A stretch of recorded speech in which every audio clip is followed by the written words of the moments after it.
qu'il y a Tristan et Lucio qui vont arriver là. Il y a peut-être quelqu'un qui va aller leur ouvrir après.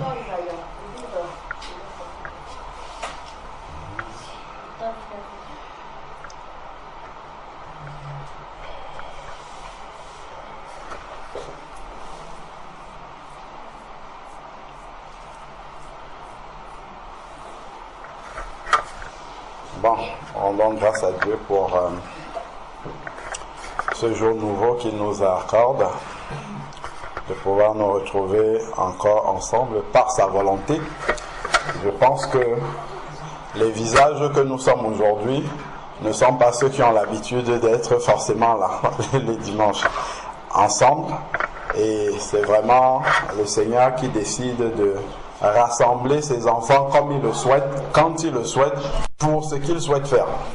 Donc, vraiment, soyons toujours comme de l'argile entre les mains du potier qui est le Seigneur, de laisser le Seigneur faire comme il veut. Si on m'avait dit hier, en début d'après-midi, quand on était à la mairie, que je devais être ici en train de faire ce que je fais, moi, dans ma tête, j'avais un autre programme. Donc, c'est hier, pendant le mariage, pendant la soirée même, je peux dire que le frère Jessie m'a demandé si je pouvais venir pour le seconder parce qu'il est pris par le travail aujourd'hui et que le frère Loka aussi est malade. Donc voilà, Dieu sait pourquoi il permet ces choses. Et vraiment, soyons ouverts pour laisser le Seigneur faire ce qu'il a prévu de faire aujourd'hui.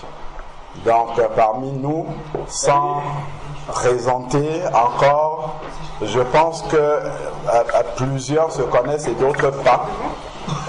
Donc, aujourd'hui, là, on compte les bien-aimés de cette assemblée. Là, maintenant, hein? Je crois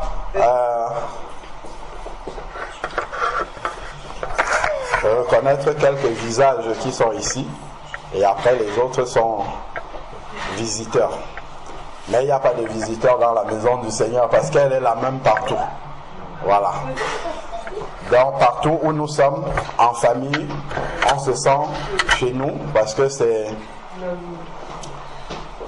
la présence de Dieu, c'est le royaume de Dieu et ce qui nous unit, c'est l'Esprit de Dieu. Donc à partir du moment où on a l'Esprit de Dieu, même si c'est la première fois qu'on se rencontre, je pense que chacun de nous a déjà pu expérimenter cela. Lorsqu'il rencontre un véritable enfant de Dieu qui est passé par la vraie expérience, il y a quelque chose de naturel qui se produit dans les échanges qu'on a. On ressent, et quand on rencontre aussi quelqu'un qui nous dit être un enfant de Dieu, mais qui n'a pas expérimenter la conversion véritable, on le ressent aussi tout de suite quand on discute de la foi avec cette personne-là. Tout de suite, on comprend que il y a quelque chose qui n'est pas normal, parce que normalement, la nouvelle naissance, Dieu ne fait jamais de comparaison pour rien. La naissance physique vient de Dieu. Hein? Donc la naissance, bienvenue ma soeur, la naissance de Caïn, qui est, je pense, le premier homme qui est né du sein d'une femme, c'était un miracle de Dieu. Donc Dieu sait exactement comment ça se passe. Donc si l'Esprit de Dieu parle de la naissance spirituelle en comparant avec la naissance physique, c'est vraiment parce qu'il y a des similitudes parfaites qui correspondent. Donc de la même manière qu'un enfant, pour venir au monde, il faut que deux parents aient une intimité, l'enfant vient au monde, le processus est le même. Donc, normalement pour la nouvelle naissance, ça doit aussi être la même chose. Et ce qu'on observe d'un enfant à l'autre, certes il y a des petites variantes, mais il y a beaucoup de choses qui sont similaires d'un enfant à un autre. Tu vas prendre celui-là, tu vas prendre un autre là-bas, les réflexes sont les mêmes. Quand ils ont faim, ils vont pleurer, tous les enfants font ça. De la même manière, il y a beaucoup de similitudes. Donc de la même façon aussi, lorsque tu vas rencontrer quelqu'un qui est réellement converti, qui est né de nouveau, qui a rencontré le Seigneur Jésus-Christ, il y a quelque chose de naturel qui va se passer. Et tu vas voir cet enfant, si l'autre était plus grand, vous allez les voir jouer tout de suite. il y aura, au début, ils vont s'observer un peu, mais après, tu vas voir qu'il y a quelque chose de naturel qui va se produire entre les enfants. Tu vas les voir courir entre eux, jouer. C'est comme s'ils se connaissaient depuis. C'est comme s'ils avaient toujours été ensemble. Les enfants, d'ailleurs, on le dit souvent, les enfants, quand ils changent d'environnement, c'est par exemple qui a déménagé là. Il y a des enfants qui sont tout petits. Quand ils vont aller à l'école, ça sera pareil que ceux qui sont à choisir, quand ils étaient à choisir. Au début, ils vont regarder les camarades comme ça, mais à la fin de la journée, de la rentrée même, vous allez les voir, c'est comme s'ils ont toujours été dans cette école-là. Parce que entre les enfants, il n'y a pas de barrière. C'est-à-dire que tout de suite, au début, je ne te connais pas, après, est-ce qu'on peut jouer ensemble, ou bien ils ne posent même pas la question, ils commencent à jouer tout de suite. Ben, ça devrait être comme ça. Non, ce n'est même pas ça devrait, c'est comme ça. Quand deux personnes sont réellement converties, ont expérimenté la conversion, normalement, c'est ça la première question qui doit venir lorsque on rencontre un enfant de Dieu. Quand Paul, dans Acte 19, quand il rencontre les disciples d'Éphèse, qu'est-ce qu'il leur demande? Est-ce qu'il leur demande où est-ce que tu pries? Est-ce qu'il leur demande est-ce que tu es baptiste? Est-ce que tu es pentecôtiste? Est-ce que tu es... Est-ce que vous avez reçu le Saint-Esprit lorsque vous avez cru?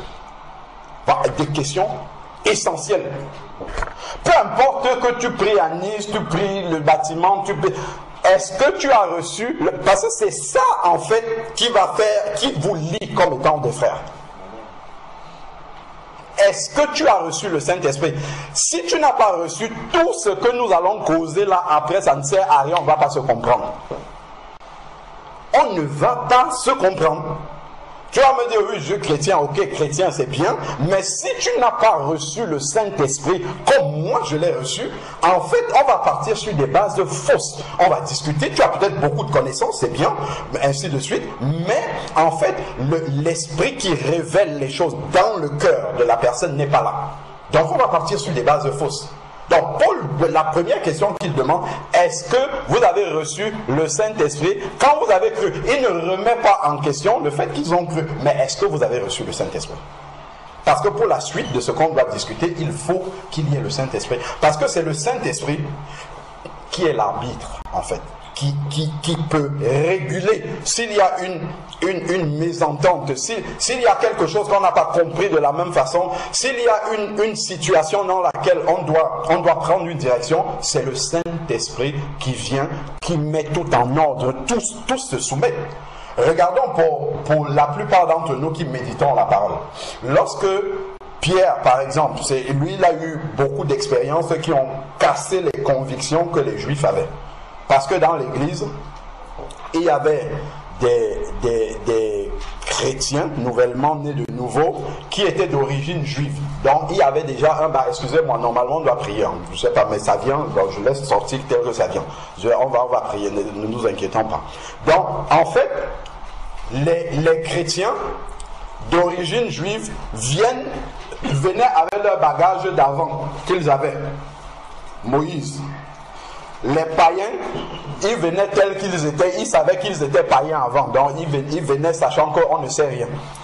Donc, les chrétiens d'origine juive ne pouvaient pas s'imaginer qu'ils entrent, parce que la loi l'interdisait, ils ne se mélangeaient pas, qu'ils entrent chez un païen.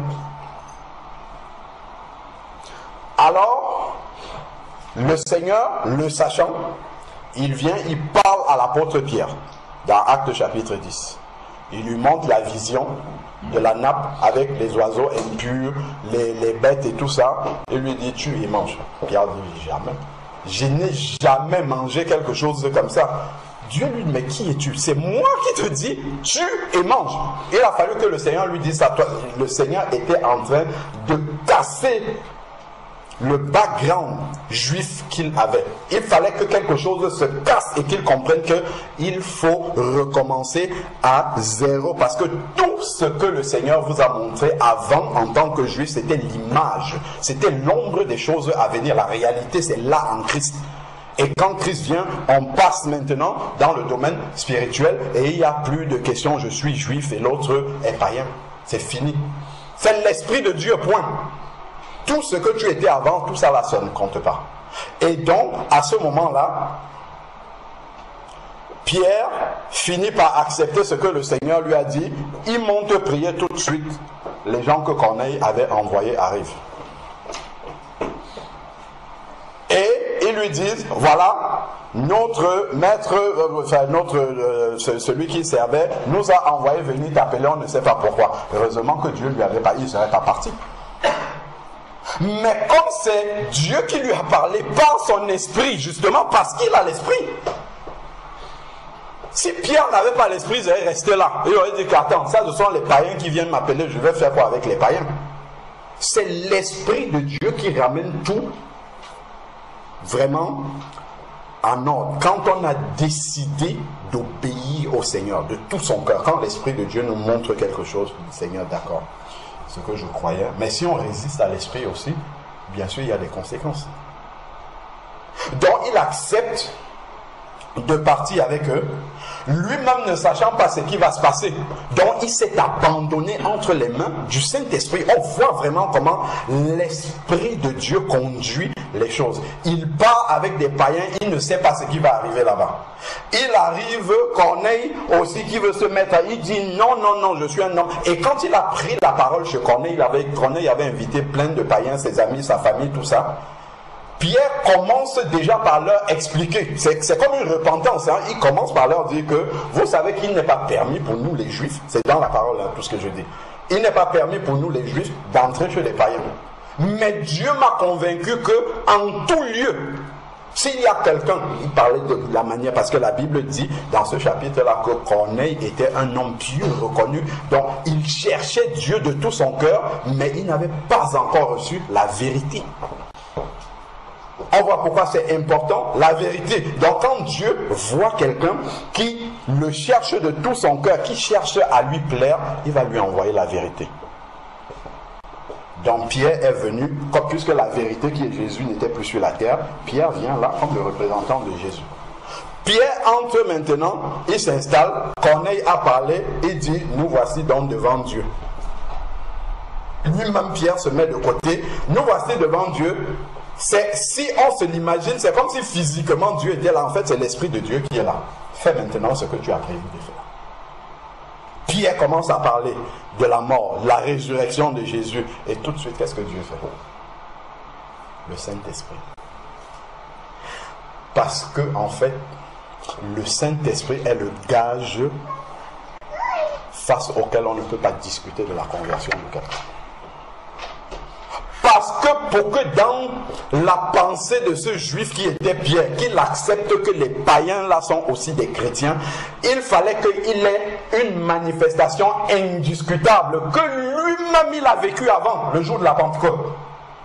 L'église est née le jour de la Pentecôte, il fallait que lui-même il ait vécu ça. Il sait que c'est par là qu'on passe pour naître de nouveau et qu'il voit ça, d'autres vivre ça. Ça s'est passé sous ses yeux. Pour qu'il accepte que ça, ce sont mes frères. Et donc, pendant qu'il est en train de prêcher, peut-être s'il aurait fallu qu'il aille prier pour que les gens reçoivent le Saint-Esprit, peut-être même ça, il aurait résisté. Donc Dieu l'a fait sans lui demander son avis. Pendant que lui, il est en train de prêcher, Jésus est mort, il a ressuscité, ainsi de suite, paf, le Saint-Esprit tombe sur lui. Et manifestation physique, il commence à parler en d'autres langues. Et quand Pierre voit ça, c'est lui, et Dieu est très bon, parce que Pierre n'est pas venu seul. Il a fait en sorte qu'il y ait d'autres juifs avec lui pour attester que ce que Pierre va raconter après, eux aussi ils ont vu ça. Et c'est l'Esprit de Dieu qui a conduit toutes ces choses-là.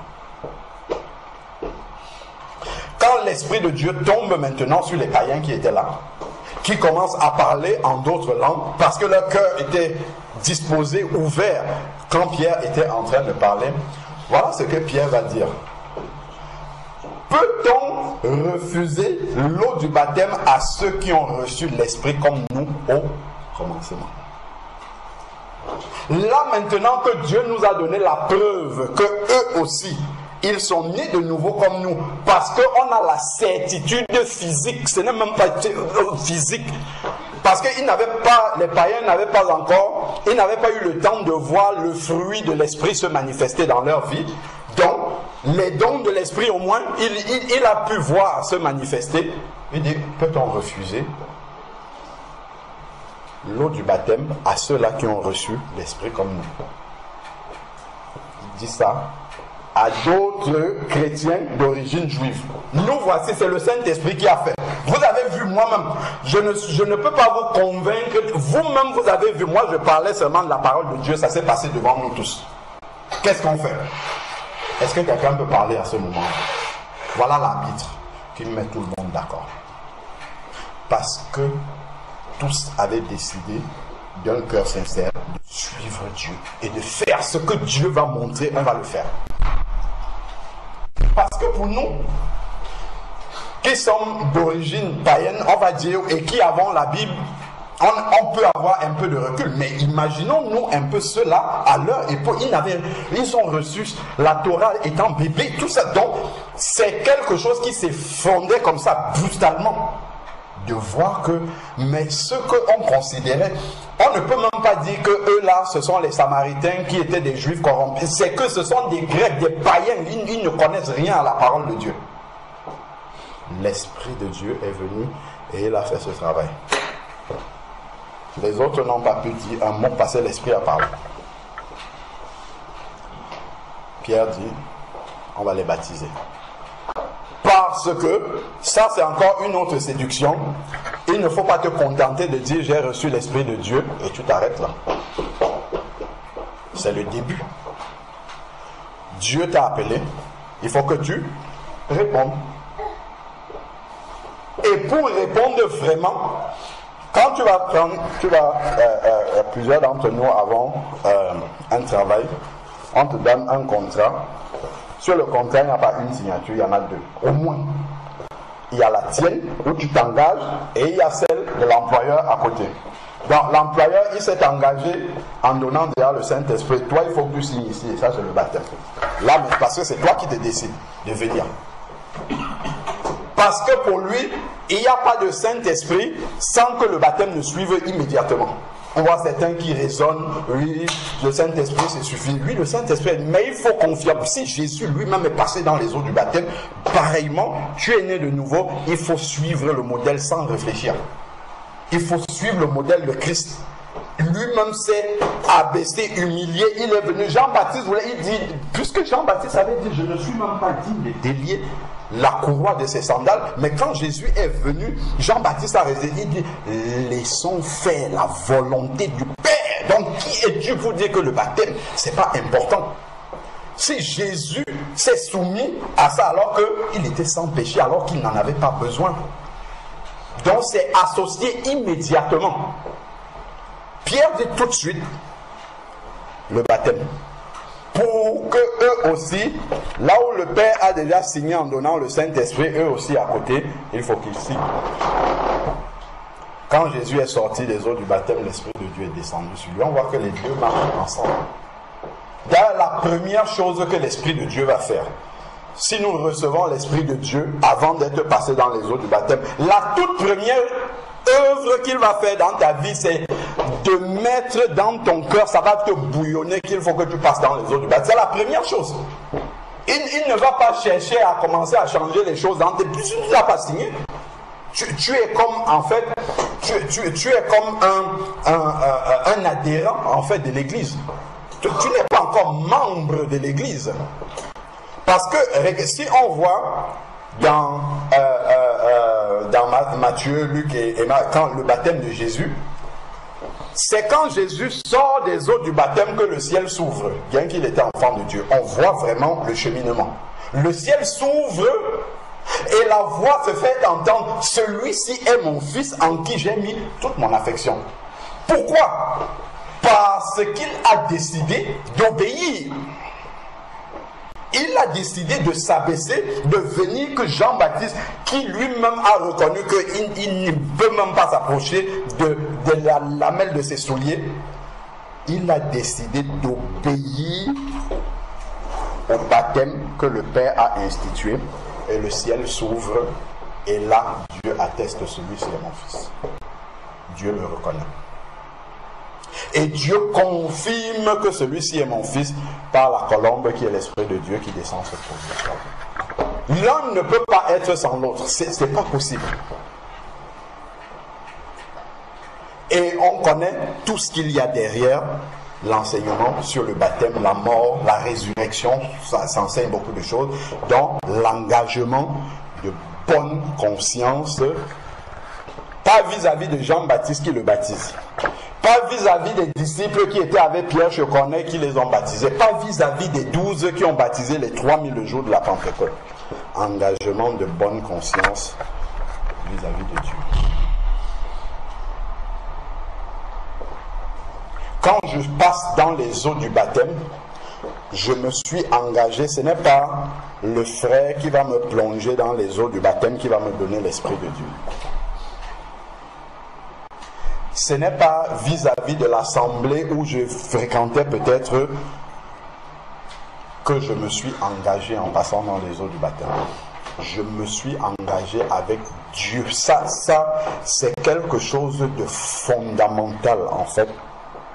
Tout ce que Dieu a institué sur la terre, la communion fraternelle, ainsi de suite, c'est là pour nous aider à ne pas, à ne pas nous égarer, à nous montrer, à nous encadrer et tout, mais l'engagement de bonne conscience que nous avons pris avec le baptême, c'est vis-à-vis du Seigneur.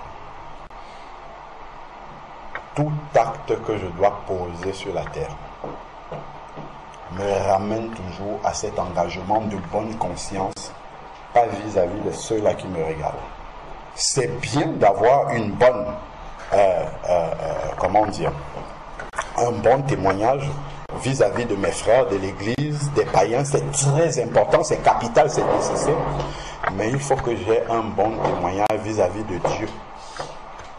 C'est ça qui est le plus important. Lorsque dans Job chapitre 1 on en parlait, les enfants, les fils de Dieu sont réunis, Satan vient aussi, il se présente. Et c'est Dieu qui rend témoignage de Job. Il dit, est-ce que, où étais-tu? Il dit, j'étais parcourir la terre, me promener. Il dit, est-ce que tu as remarqué mon serviteur Job? Donc, il y a, imaginons le nombre de personnes qu'il y a sur la île. Est-ce que tu l'as remarqué? Et Satan ne va pas lui dire, je l'ai vu ou je ne l'ai pas vu. Satan commence par lui dire, c'est parce que tu as protégé ses biens. Ça veut dire qu'il a vu ces biens-là. Il voulait toucher et il a vu que ses biens étaient protégés. Dieu lui dit qu'il n'y a personne qui est intègre sur la terre comme lui. Il n'y a pas quelqu'un qui obéit comme lui. C'est pour ça que Satan n'a pas pu mettre la main. C'est la désobéissance qui permet que Satan puisse mettre la main sur notre vie. Sauf quand on lit la suite, si Dieu permet. Et ça se limite dans le périmètre que Dieu a permis. Quand Dieu a dit, tu peux toucher ceci, tu peux toucher ses biens, tu peux toucher sa santé, mais sa vie, non, tu ne peux pas. Tout ce que Satan a fait, Satan a pris l'autorisation de Dieu en se disant, il ne sait pas ce qu'il me demande de faire là, je vais finir avec lui, tout, il va mourir. Non, mais il n'a pas pu. Il a essayé de déstabiliser, de détruire tout ce que Job pouvait être, mais il n'a pas pu toucher au souffle de sa vie. Parce que Dieu avait dit, non, ça, tu ne peux pas toucher, c'est pour moi. Donc de la même manière, si on est un enfant de Dieu et que nous connaissons réellement Dieu dans le tréfonds de notre cœur, le plus important, c'est de marcher dans l'intégrité et l'obéissance avec le Seigneur. Et Satan n'aura rien à réclamer dans notre vie. Rien. On pourra se mettre en face comme ça et lui dire, ça, tu laisses mes enfants. Tu laisses mon mari, tu laisses ceci avec autorité. Et il doit obéir. Donc, les enfants de Dieu, pour revenir à ce qu'on disait initialement, c'est l'esprit. Si je poursuis dans l'histoire, une fois que ça s'est passé maintenant comme ça devant les témoins, Pierre retourne maintenant à Jérusalem. Là où toute l'assemblée, ce sont des anciens juifs, avec les pensées que lui il avait avant. Il revient maintenant avec une expérience qu'il a vécue. Heureusement qu'il y avait les témoins. il expose ça à l'assemblée. Quand on veut l'Esprit de Dieu dit que ce qu'il a vécu là, c'est ça qu'il faut. Qu'est-ce que l'assemblée a fait? Ils ont glorifié Dieu parce que l'Esprit de Dieu a mis tout le monde d'accord. C'est parce que tout le monde était né de nouveau et avait reçu l'Esprit de Dieu et avait décidé de se soumettre à ce que l'Esprit de Dieu va dire. Et ils ont commencé à discuter. Dès que l'Esprit de Dieu, c'est ce qu'ils ont vécu là, c'est ça qui s'est passé. Tout le monde s'est tué, ils ont glorifié Dieu. Je crois que l'apôtre Paul, il demande, est-ce que vous avez reçu l'Esprit lorsque vous avez cru? Ils ont commencé par dire, de quel esprit? On ne nous a même pas parlé de l'Esprit lorsque nous avons cru. Et tout de suite, la pensée que Paul a, il ne dit pas, mais est-ce qu'on ne vous a pas enseigné sur l'Esprit? Qui vous a même baptisé? Non. Il dit, de quel baptême est-ce que vous avez été baptisé? Parce que pour lui, c'est lié ensemble. Tu ne peux pas être passé dans les eaux du baptême de la manière biblique dont ça se passe sans avoir reçu l'Esprit de Dieu. Pour Paul, c'était impensable. C'est pour ça qu'il leur demande, mais c'est quel baptême que vous avez reçu et vous n'avez pas reçu l'Esprit avec? Et l'Esprit n'est pas venu confirmer cela parce que c'est l'Esprit quand il vient dans un cœur qui produit la vie nouvelle. C'est ça. De la même manière que lorsque la semence vient dans le corps de la femme, ça produit la vie d'un enfant qui est là. C'est la même chose. L'Esprit de Dieu vient, il produit la nouvelle naissance, et une fois qu'il l'a produit, cette nouvelle naissance-là se manifeste de manière concrète, pratique. C'est bien les versets, hein? Mais moi j'aime bien l'évangile concret, pratique, où tu peux rester comme ça, tu dis, je sais qui j'étais avant, je sais comment je pensais, je sais comment je raisonnais. Mais, sans que quelqu'un ne se mette en face de moi et me donne des versets qui vont me faire peur d'aller en enfer, en restant comme ça moi-même, en examinant dans mon cœur, en repassant dans mon cœur ma propre vie, j'ai vu qu'il y a quelque chose qui a changé. J'ai vu qu'il y a une crainte qui est venue. Pas la peur, hein? La peur c'est pas la crainte. Il y a quelque chose qui est venu dans mon cœur qui est différent, qui fait en sorte que lorsqu'il y a quelque chose que Dieu n'approuve pas dans ma vie, je suis dérangé dans ma conscience. Ça, c'est le premier fruit vrai que Dieu amène dans une vie. C'est-à-dire qu'avec ce que Pierre a vécu, Pierre ne pouvait pas continuer à dire oui, je suis juif, on m'a enseigné dans la Torah, c'est que il a vu quelque chose que Dieu a accompli, et quand les païens sont venus pour le chercher, il ne pouvait pas résister, il ne pouvait pas rester sur ces raisonnements-là. Il a dit, il faut que je parte. Même si je ne sais pas ce qui va se passer, je ne sais pas pourquoi on m'attend là-bas, mais il faut que je parte. C'est ça en fait réellement qui se produit dans une vie. C'est que lorsque l'Esprit de Dieu arrive, entre dans ton cœur réellement. Moi je vois beaucoup, en fait, il y a beaucoup de marches chrétiennes que je vois avec un peu de recul. Tu vois en fait que l'Esprit de Dieu est peut-être venu de tourner autour comme ça là, on est en contact mais on ne l'a pas laissé rentrer derrière. On ne l'a pas laissé pénétrer le tréfonds de notre cœur, parce que sinon il va faire le travail. De la même manière que lorsque la semence de l'homme rentre, l'embryon commence à se développer, devient le fœtus, ainsi de suite. De la même manière, quand l'Esprit de Dieu arrive dans une vie, il commence à produire des œuvres qui ne sont pas des œuvres que les hommes ont dictées autour. C'est bien, ça donne un canal, ça montre un chemin, mais il y a une décision qui est à l'intérieur de notre cœur qui fait en sorte qu'on veut la suivre. Si je suis assis ici à la communion fraternelle aujourd'hui, cela va passer, j'aime beaucoup Jesse. Ce n'est pas parce que je viens, pourquoi on ne dise pas que pourquoi tu es absent depuis longtemps.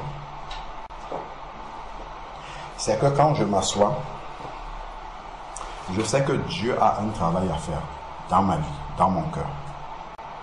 Il a peut-être déposé ça en lui, et il y a un complément là-bas, et ainsi de suite, et je dois recevoir ça, et c'est bon pour moi. Ça va me permettre d'avancer, ça va me permettre de grandir, ça va me permettre de me rapprocher davantage de ce que Dieu veut faire dans ma vie. Et cette motivation-là me porte à aller chercher ce complément-là dont j'ai besoin. C'est ça la motivation.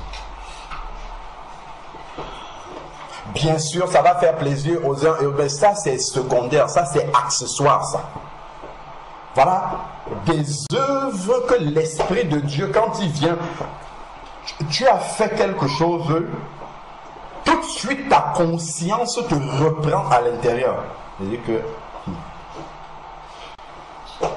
ça, un enfant de Dieu ne peut pas faire ce que tu fais. Et tu es dérangé. Tu n'es pas à l'aise. Ça, c'est le fruit que l'Esprit de Dieu produit dans une vie.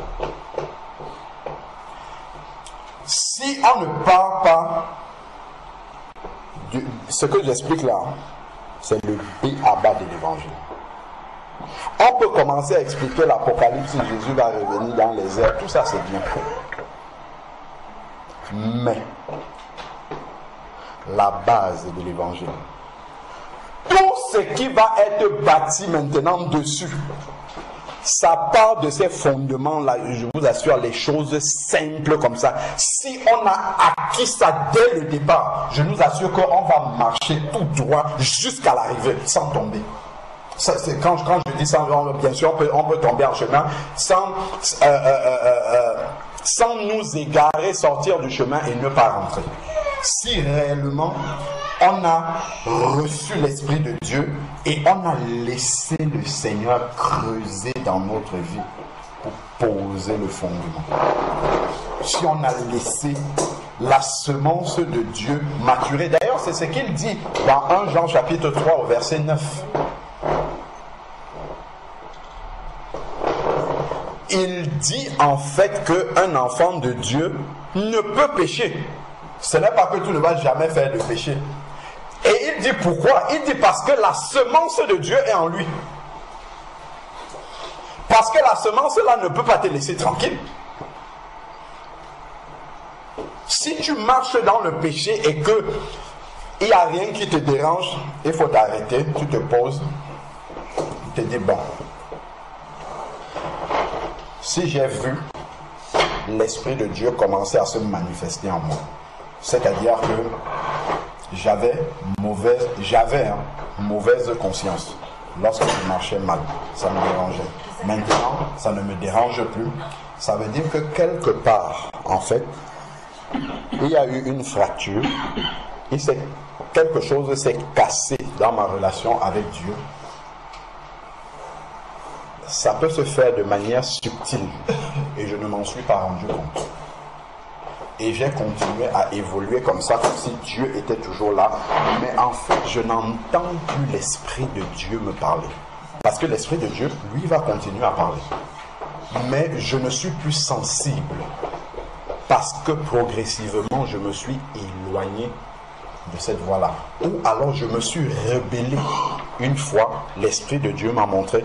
Parce que l'Esprit de Dieu, en fait, c'est Dieu. Et Dieu a toujours respecté notre volonté. Dieu ne combat pas avec notre volonté.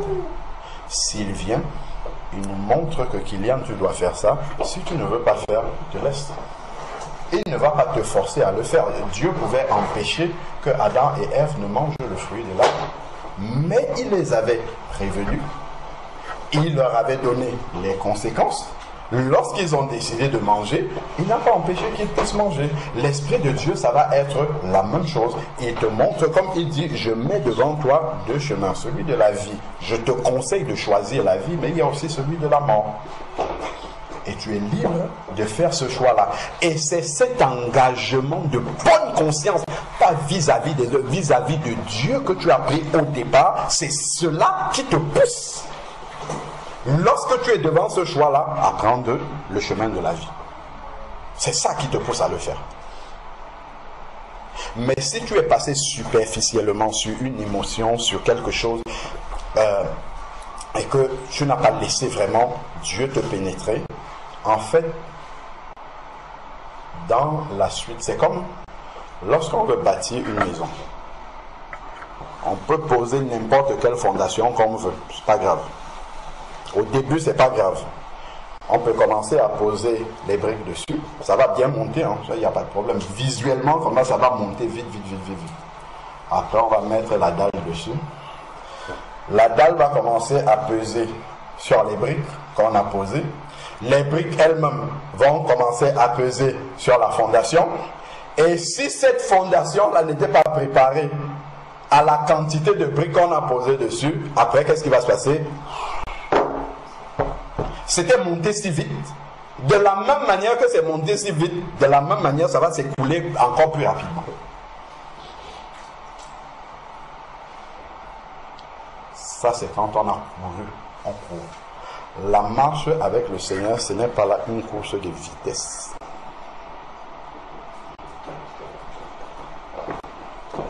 Ce que nous pouvons voir dans notre marche, avec un peu de recul, c'est le temps qui révèle le fruit que nous avons, la semence que nous avons reçue dès le départ. Le temps. Je me suis converti en 2008. La manière dont j'étais là-bas, aujourd'hui, la même chose. Et je prie le Seigneur que jusqu'à la fin, la même chose toujours. Et ça ne dépend pas de si je suis avec un tel, je suis... Non. Parce que, dès le départ, il y a une rencontre vraie avec le Seigneur. Il y a une semence vraie, des choses que Dieu a cassées, continue à casser, ainsi de suite. Et c'est ça qui est vraiment important. Sinon, la suite de notre marche avec le Seigneur, Dieu va permettre des choses dans notre vie parce que c'est pour notre bien. C'est indispensable pour que Dieu puisse nous bâtir. Il va permettre des situations qui vont arriver dans notre vie pour nous amener à réaliser qu'il y a des choses qu'il nous a demandé de régler avant. Nous avons esquivé ces choses-là. Et maintenant, ce qui est devant nous, nous n'avons pas, comment dire, la force, la consistance spirituelle de pouvoir supporter cela. On se dit, c'est trop pour moi. Ce n'est pas trop. Dieu ne peut jamais, il le dit dans 1 Corinthiens 10 au verset 13. Il ne nous soumet à aucune tentation qui soit au-delà de nos forces. Aucune. S'il permet cela, c'est que normalement au stade où tu en es avec le Seigneur, tu devrais être capable de pouvoir supporter cela. Et cela a un but. Mais si à chaque fois, on a trouvé une excuse pour ne pas obéir au Seigneur, pour ne pas laisser le Seigneur creuser profondément dans notre vie pour asseoir une fondation devant. Lorsque nous allons marcher un peu, nous allons nous retrouver devant des situations qui vont révéler combien nous sommes légers devant Dieu. Ne soyons pas légers devant le Seigneur.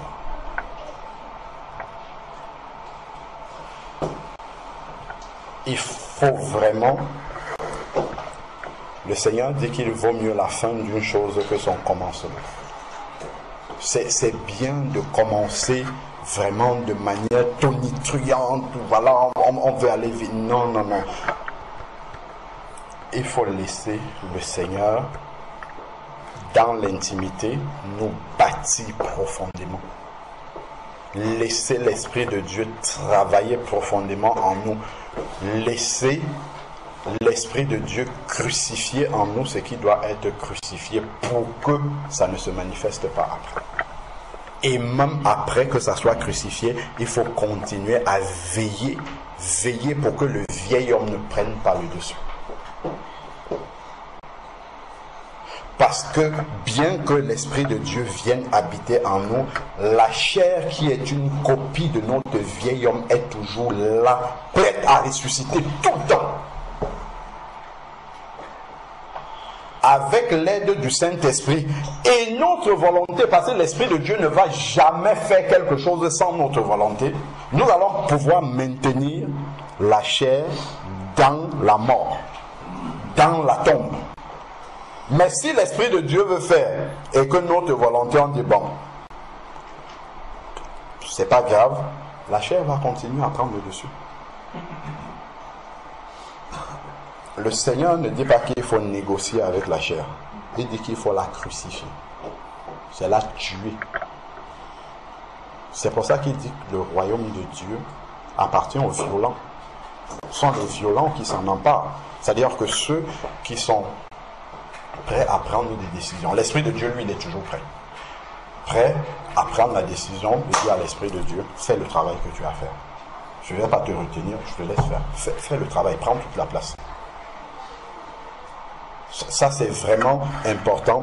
Et dans la suite, avec les difficultés, les épreuves, le désert par lequel nous allons passer, parce que c'est nécessaire, nous allons réaliser vraiment que la semence que Dieu a posée en nous produit réellement du fruit. Et ça commence par l'obéissance sur les petites choses que Dieu nous montre.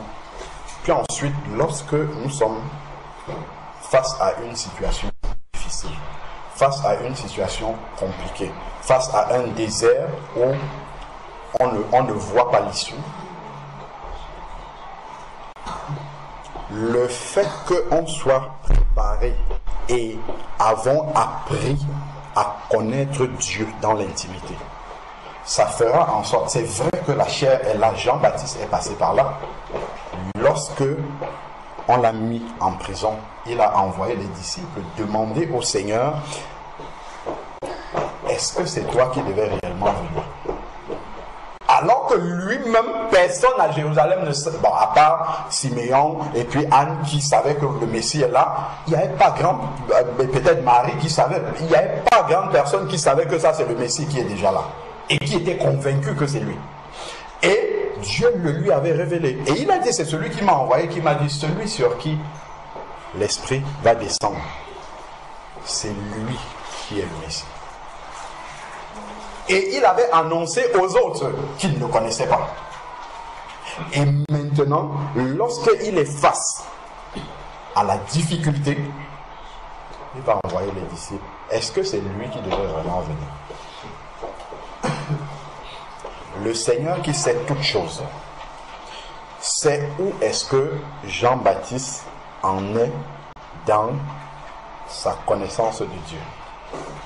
Le Seigneur n'a pas envoyé des encouragements, aller lui dire que non, t'en fais pas, le Messie est là, il va te sortir de là, t'inquiète pas, non.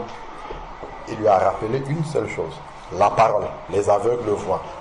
Il lui a rappelé en fait ce que Dieu lui avait dit.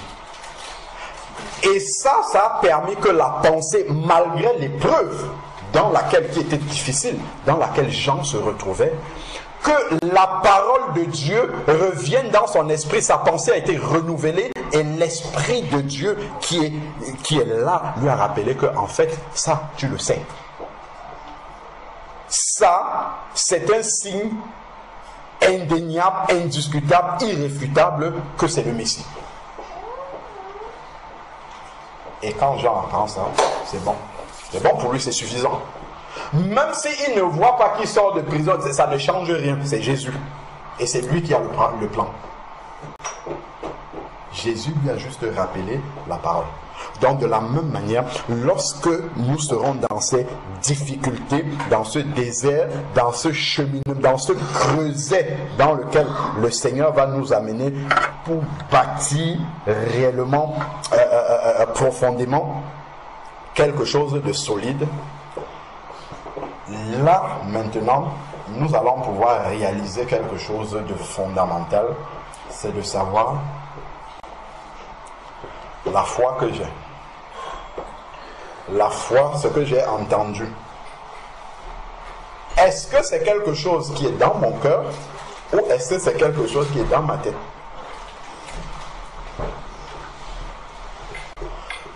La foi, beaucoup c'est d'abord dans la tête.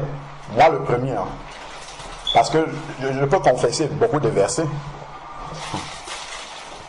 Mais maintenant alors, lorsque la situation arrive où ces versets-là doivent se vivre maintenant, comment est-ce que je réagis? Est-ce que je commence à paniquer, à me dire mais qu'est-ce qui m'arrive, ainsi de suite? Oui, comme Jean-Baptiste, au début, on va s'étonner un peu, mais qu'est-ce qui se passe? Pourquoi c'est comme ça? Qu'est-ce qui arrive? Mais un enfant de Dieu qui a appris à connaître le Seigneur dans l'intimité va s'arrêter et se demander la situation qui est en train de m'arriver, le chemin par lequel je suis en train de passer actuellement, qui me semble difficile, qui me semble compliqué, qui me semble sans issue. Quand je me tourne à gauche, je me tourne à droite, derrière, devant, je ne vois pas d'issue. Cette situation-là, c'est une surprise pour moi, mais ce n'est pas une surprise pour Dieu. Oui, merci. Le titre, comment c'est le titre de la prédication? Le titre de la prédication.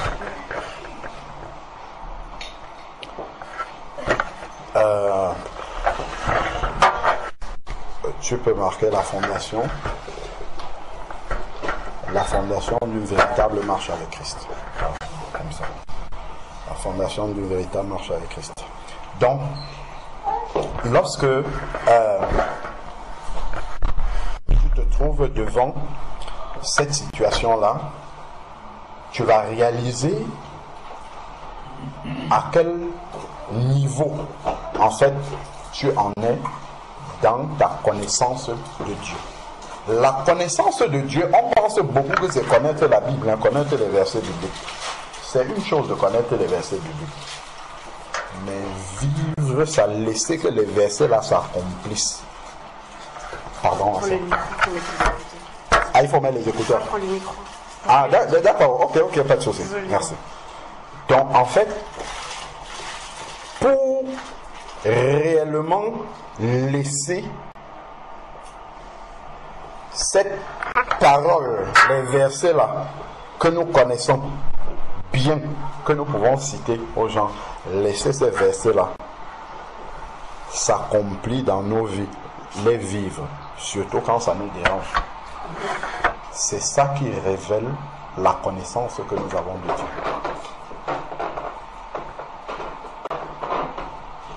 C'est ça qui révèle réellement la connaissance personnelle que nous avons de Dieu.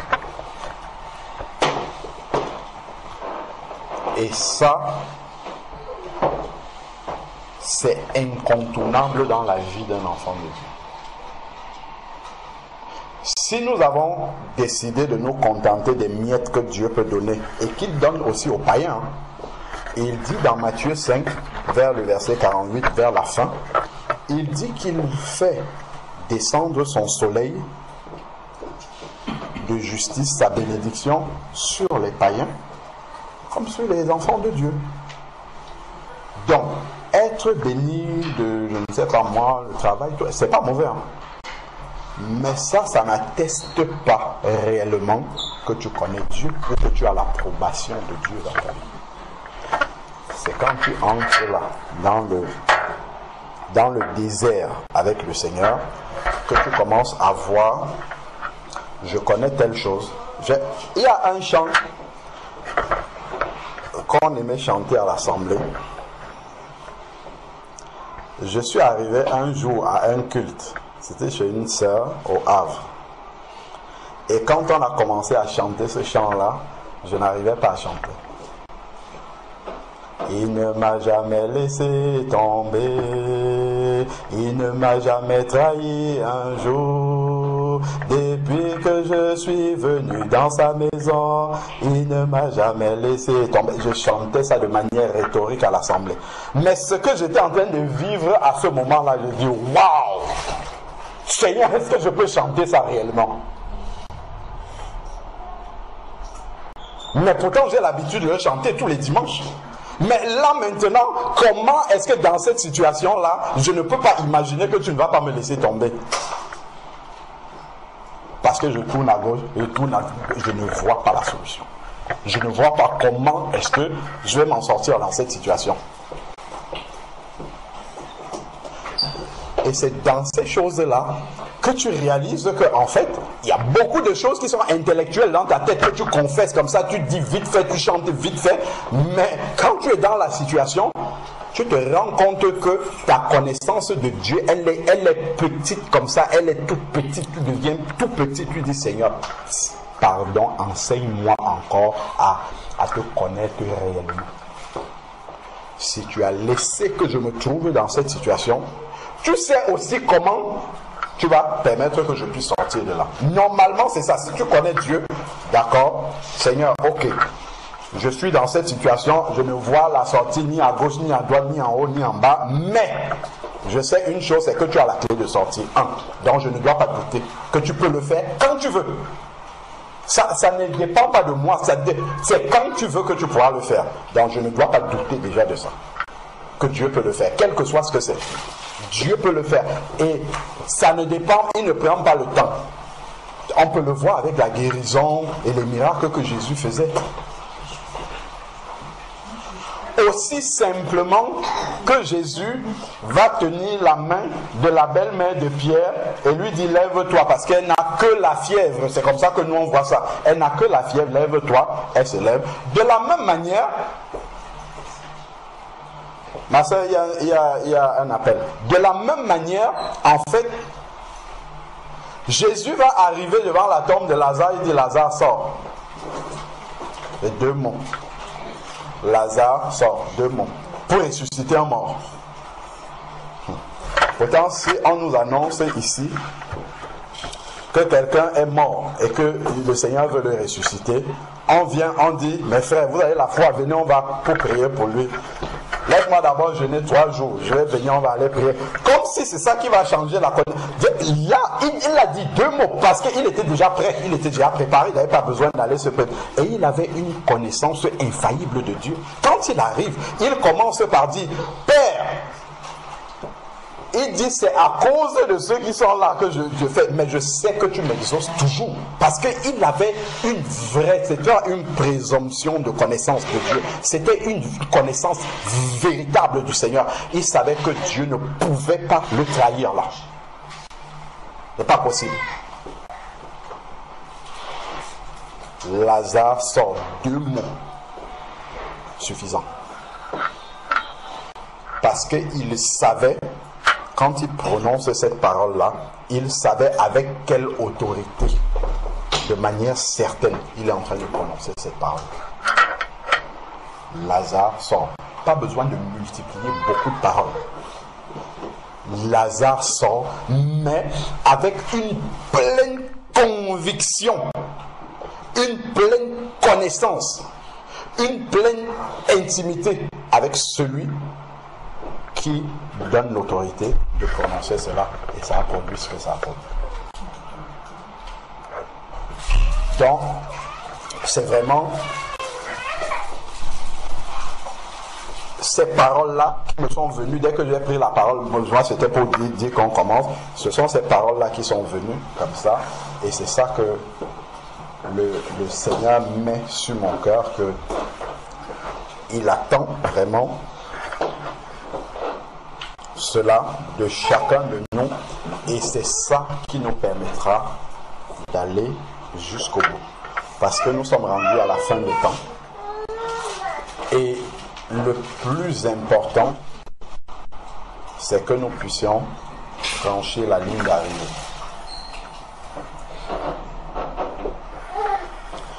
Et pour franchir cette ligne d'arrivée, au fur et à mesure que nous avançons, on le ressent déjà, la marche se fera plus compliquée, les épreuves seront plus difficiles, plus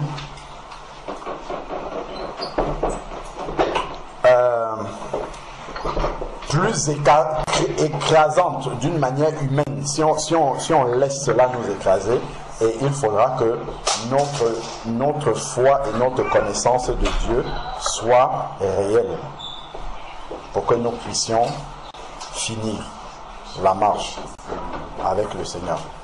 Il faut que cette connaissance-là soit réelle. Donc, vraiment, je vais m'arrêter là.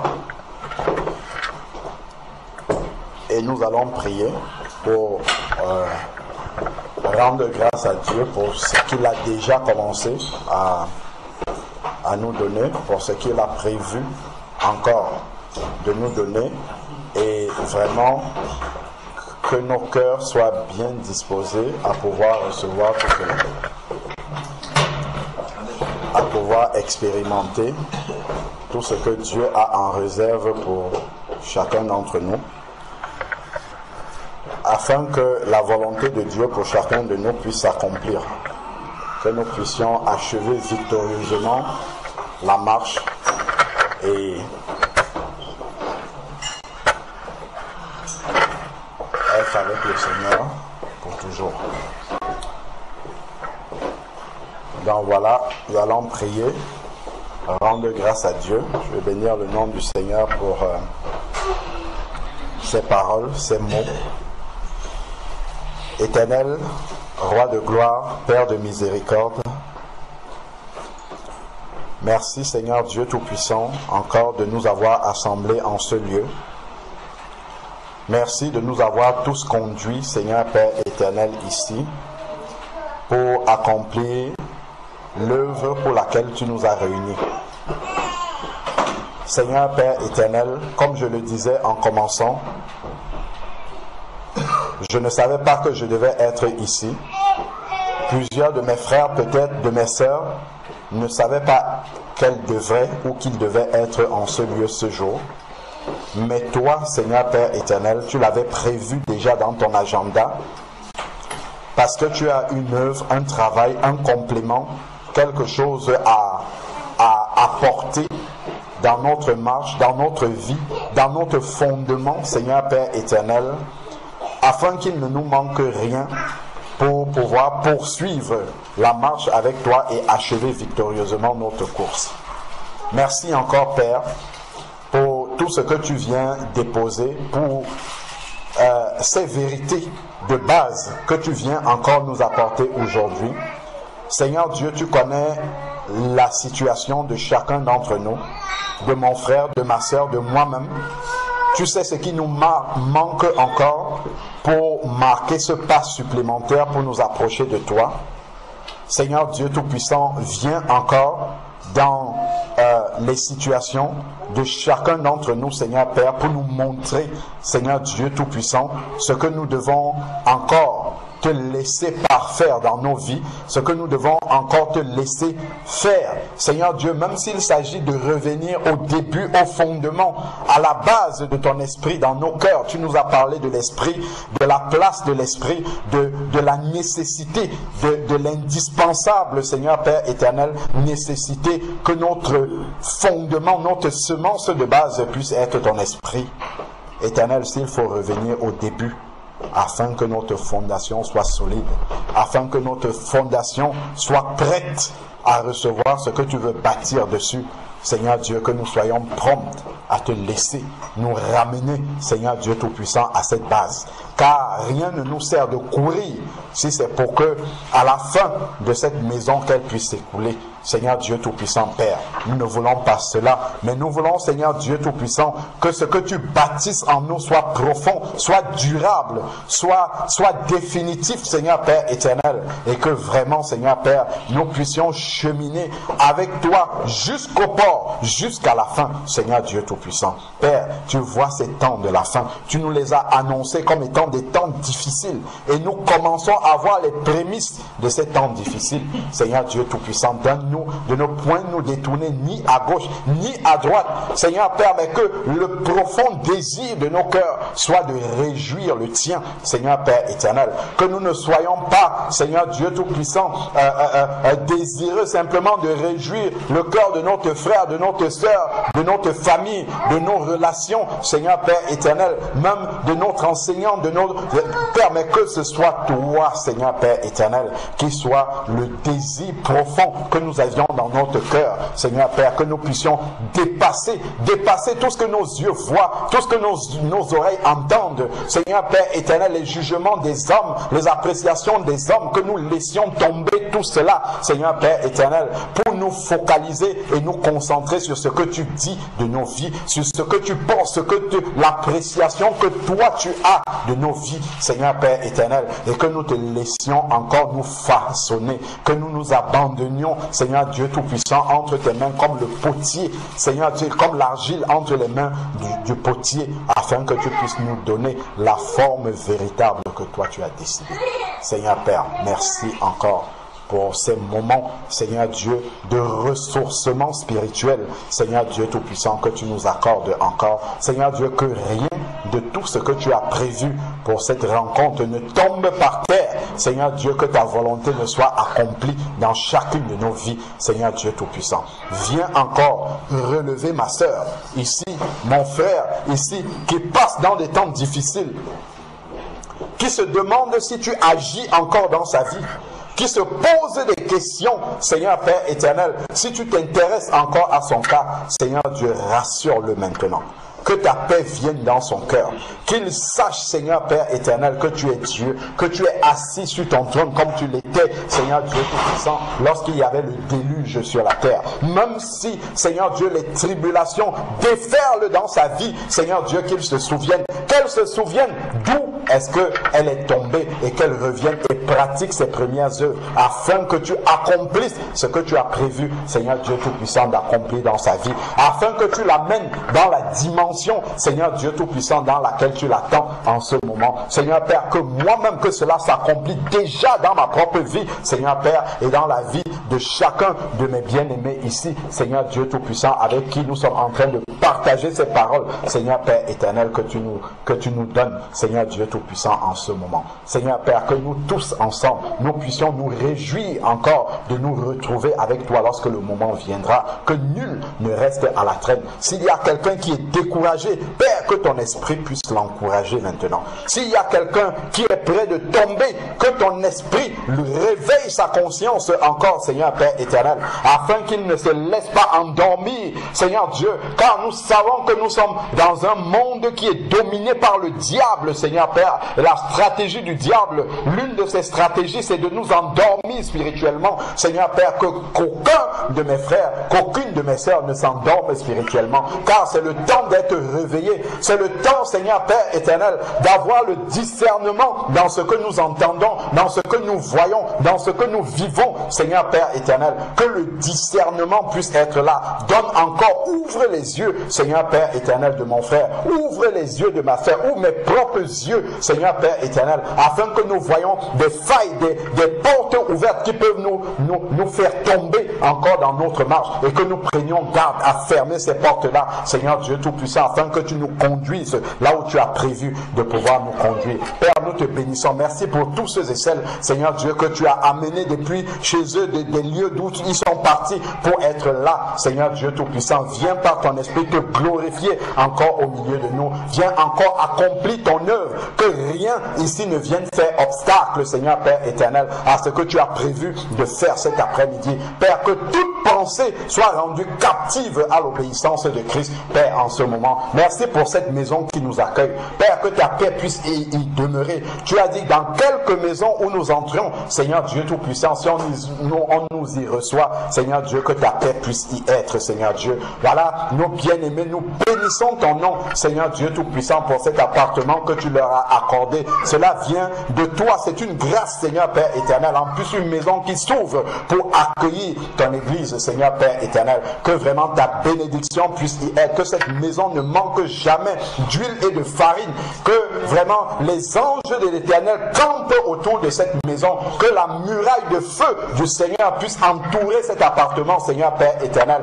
afin que vraiment, Seigneur Père, que ta protection physique et spirituelle puisse demeurer dans cette maison, Seigneur Dieu Tout-Puissant, Père. Que ton esprit, Seigneur Dieu Tout-Puissant, puisse se mouvoir dans toutes les pièces de cette maison. Que chaque personne qui traverse le seuil de cet appartement, s'il est venu chargé, qu'il soit déchargé dès l'entrée de cette maison. S'il est venu avec quoi que ce soit qui ne glorifie pas ton nom, qu'il soit dépouillé à l'entrée même de cette maison, Seigneur Dieu. Que ton esprit le dépouille, le déshabille de tout cela, Seigneur Père éternel, et qu'il reçoive ta paix, Seigneur Dieu Tout-Puissant, en entrant dans cette maison. Que ce soit dans un moment de culte, que ce soit, Seigneur Père, dans l'intimité de nos bien-aimés, qu'ils viennent recevoir en dehors, qu'ils viennent être reçus en dehors des moments de culte, Père. Si quelqu'un arrive ici et qu'il n'a pas ton esprit, qu'il reçoive ta paix et qu'il soit déchargé de tout ce avec quoi ils viennent, Seigneur Dieu Tout-Puissant, car cette maison t'a été consacrée. Nous te la consacrons encore, Seigneur Père éternel,